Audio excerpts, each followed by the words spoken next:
Hello everybody, this is Easter Sunday 2020. This is part 3 of my celebration, Easter celebration 2020, and welcome to our kitchen. Now, I've got a lot going on, or I've had a lot going on here the past hour or two, so I just want you to stay tuned, sit back, enjoy, and like it.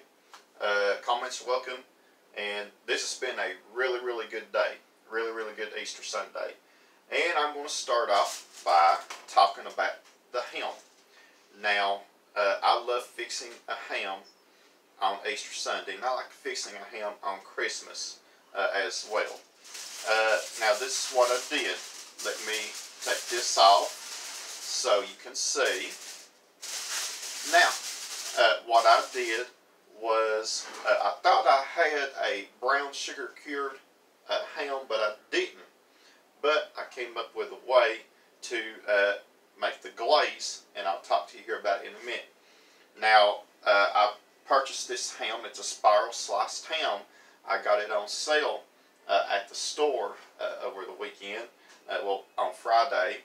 And what I did was, you know that little red rusting oven that I put here sometimes? Well, I cooked this ham in it. And what I did was, I did something a little bit different this time. Now, I put the ham in there, and I preheated the oven according to the directions on the package where the ham came in. And I put the ham in there, and I made the glaze, and I basted the ham with the glaze every half hour. Now, you would want to cook the ham according to the package directions, according to the weight of the ham, but you do not want to overdo it. Now, let me talk about the glaze for a second. Now, in a small pot, I just took a guess, about a cup and a half of water, cup and a half of brown sugar, and I added these spices to it. I added some nutmeg, and I'm going to say about a half teaspoon of each. You don't want to overpower the glaze or the ham. About a half teaspoon of ground cloves. You can find all these in your grocery store. About a half teaspoon of allspice, and a half teaspoon of cinnamon, and also the juice of an orange. And I put all that in a small pan, and I put it on the stove about medium high or so. What you want to do is you want to constantly stir that together with a wire whisk until it thickens up, about like pancake syrup. Now, what I did, I took a brush. You take a pastry brush or one of those silicone brushes that you can buy at the store, and I basted it on there. Now, what I did was I poured a little bit on there at a time, and then took a brush and then basted the ham. And I'll tell you what, let me take a piece of it, and I'm going to taste for now. I've already said blessing. I've already been nibbling on this ham. It's really good. You can tell that it's really shiny because I put that. I kept it well basted, and it tastes really good. Now, please make sure that you don't overdo the ham. Okay.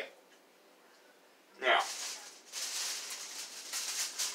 you want to wrap your ham in aluminum foil, and that way it'll keep it moist. Now, let's put this to the side.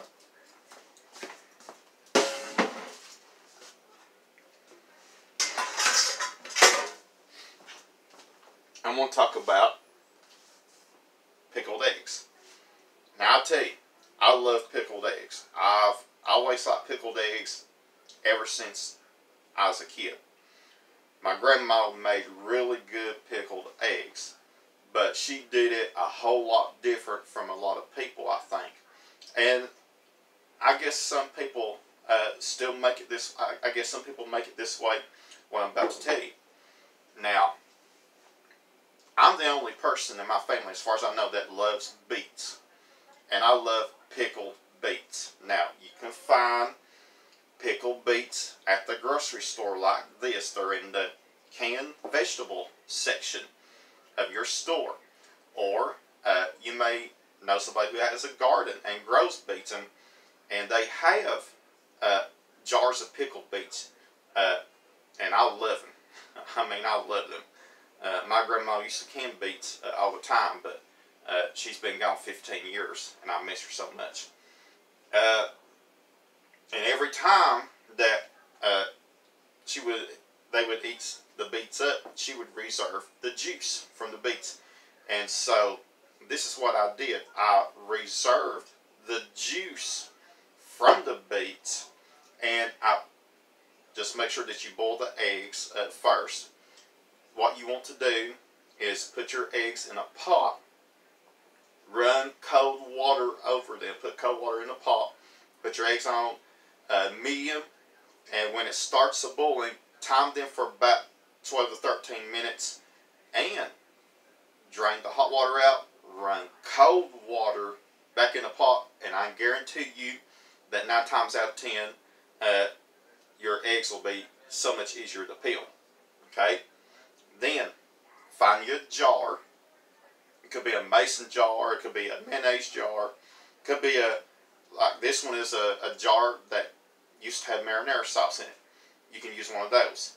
Now, and then you put your eggs in here and pour this, the liquid that the pickled beets was in, into the jar and refrigerate.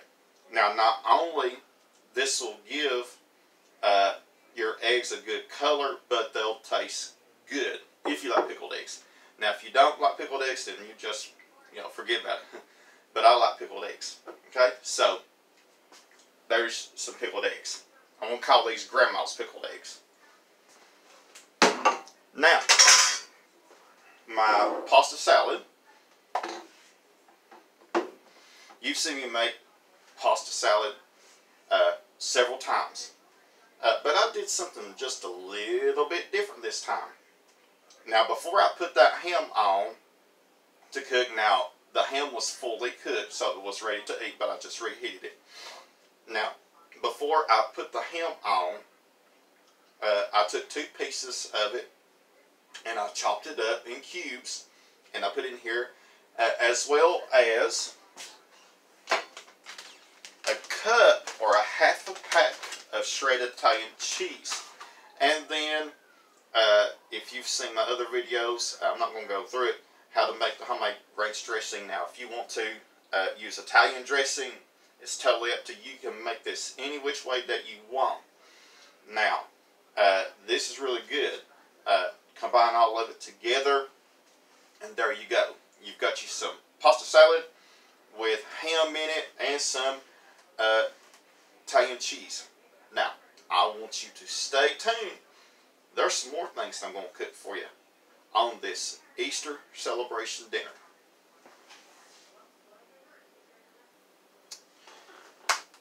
Alright, everybody, welcome back.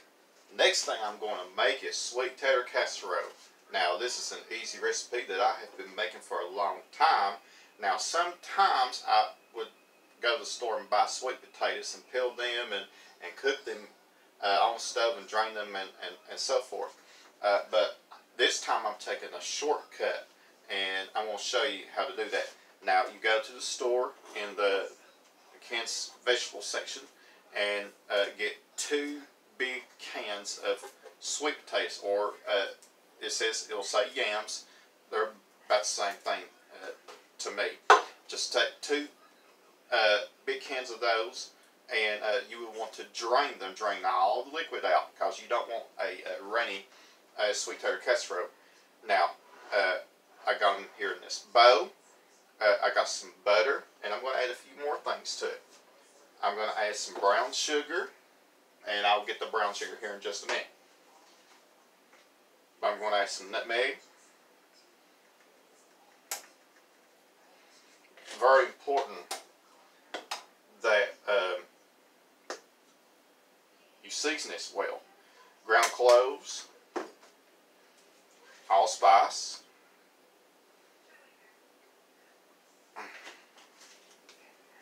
cinnamon, probably about half a teaspoon, quarter teaspoon, some vanilla. Now if you wanted to, you could add pecans or nuts in here. I don't care too much about that. Now I like walnuts and pecans and stuff like that, but we're a little bit different. Hold on a second, let me get the brown sugar. Alright, I'll have to open up a new bag of brown sugar. And I don't know where I put it, so I want you to, I'm going to pause this. Here it is.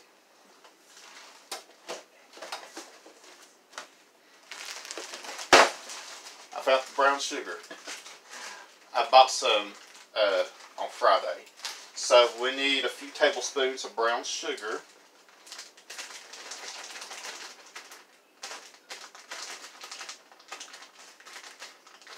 Okay.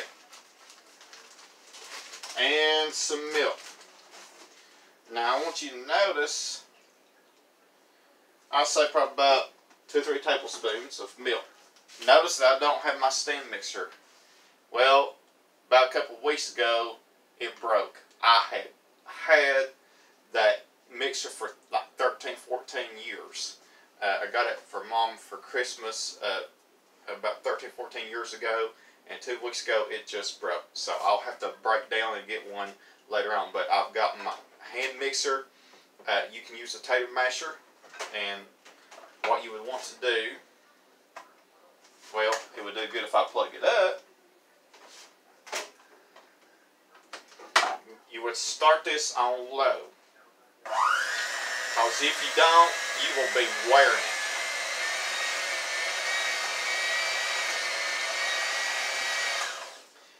Let me put this in a bigger bowl, because this is going to be the bowl that I'm going to be baking it in. Okay. You can tell that it is going everywhere, and that's not what I want. Alright, I've got clean hands. Okay. Alright, let's try it again. I'm going to have to get some mixing bowls.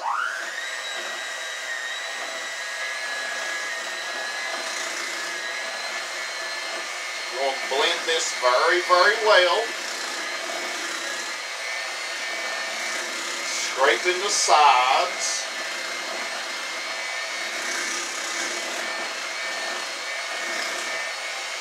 And add a little bit more milk to it, okay? It's totally up to you how much milk that you want to put. This is like making mashed potatoes. And by the way, I will be making mashed potatoes here after a while.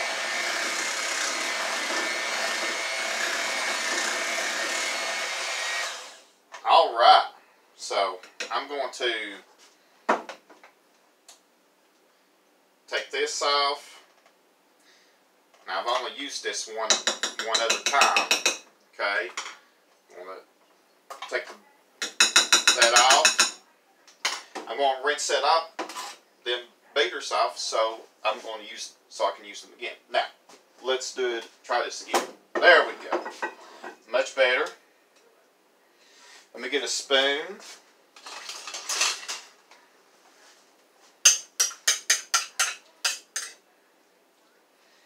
Alright. Now,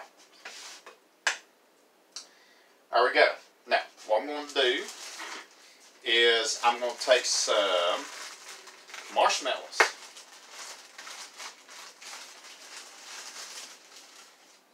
I'm going to mix a few in the filling.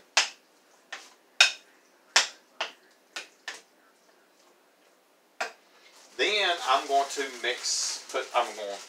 let me move this spoon out of the way. I'm going to put some on the top.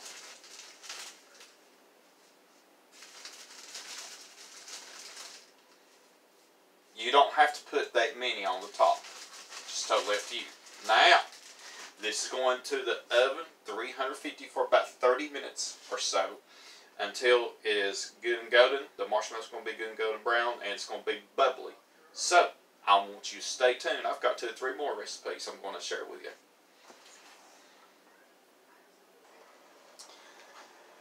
Alright everybody, welcome back. Now, I'm going to make dessert. Now, I've not made a cheesecake in quite a while, but I'm going to, let me get this thing out of the way. I've not made a dessert in a while, so I'm going to make a chocolate no-bake cheesecake. Now, this is very, very simple. Store-bought graham cracker crust, and that's it. Now, for the filling, I've got 1 8-ounce pack of cream cheese. Now, the important thing is leave it out all night to soften, because if you don't, then it ain't gonna work. Give me just a second.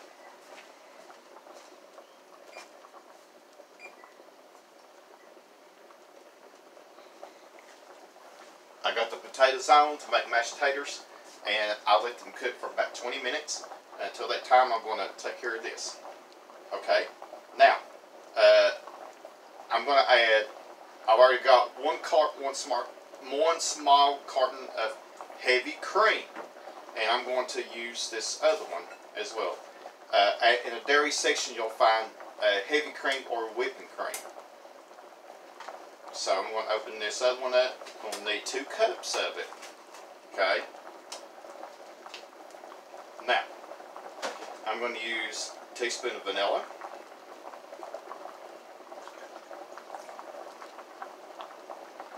I'm going to use juice of half of a lemon.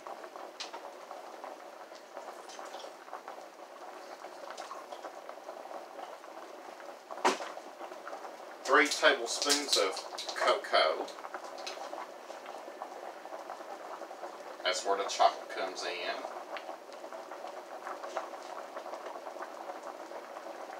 And about 3 tablespoons of sugar, just regular granulated sugar.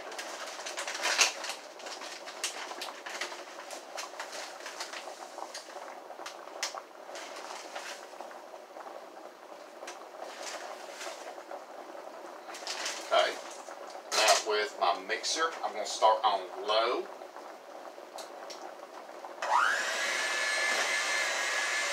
Then I'm going to gradually go up to high.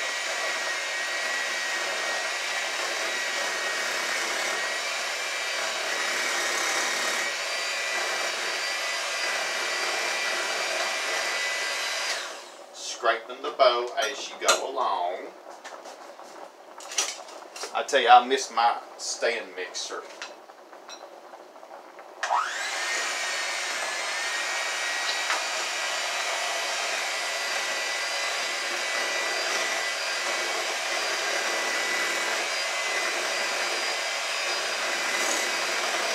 Now,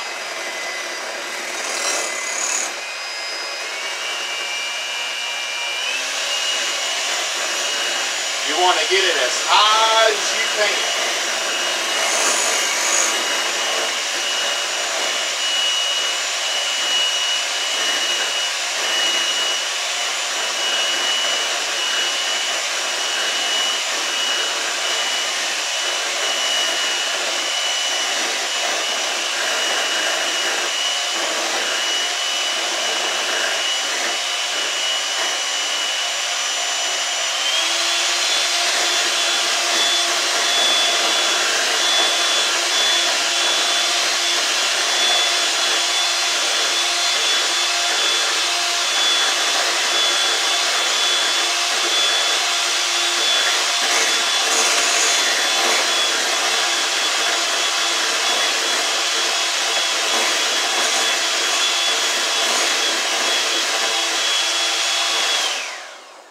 There we go. Boy, that was a lot of noise, wasn't it?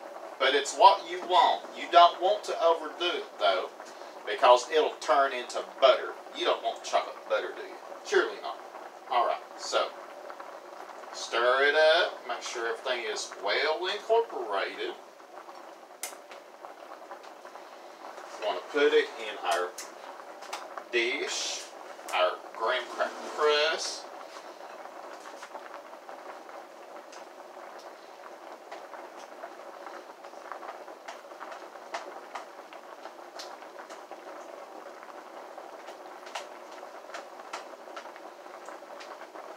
you got a spatula, I'm just going to give you some idea.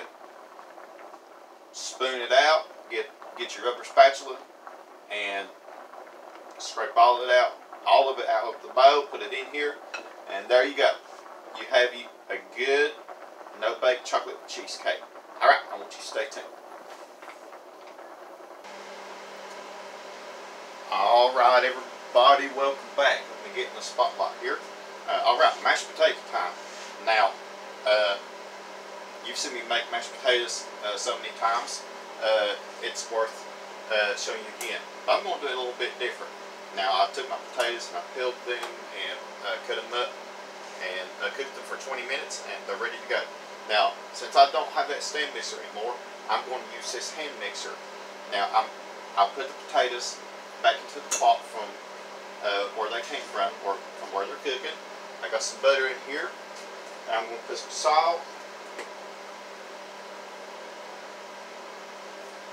pepper,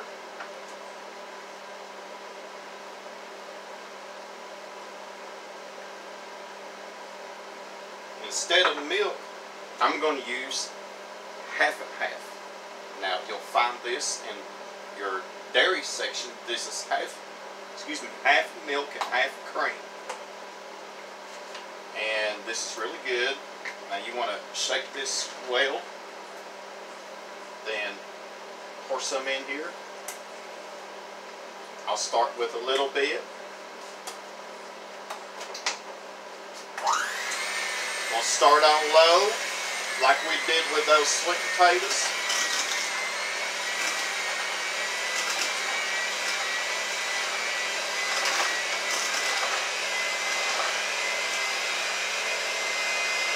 See, this is how they're looking.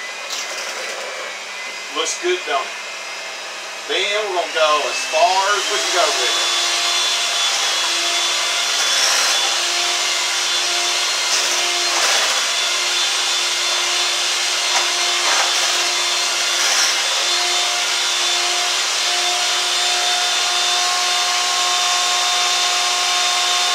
A little bit more half and half.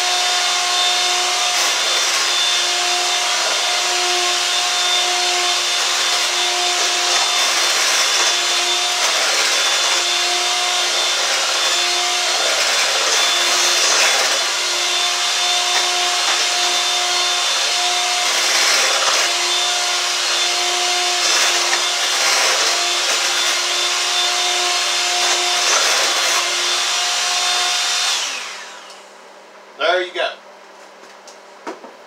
Now take a look. They look really good, don't they? Alright, so this is ready to be unplugged. I don't need any more. I'm going to show you one more thing, and then I'm going to put everything together.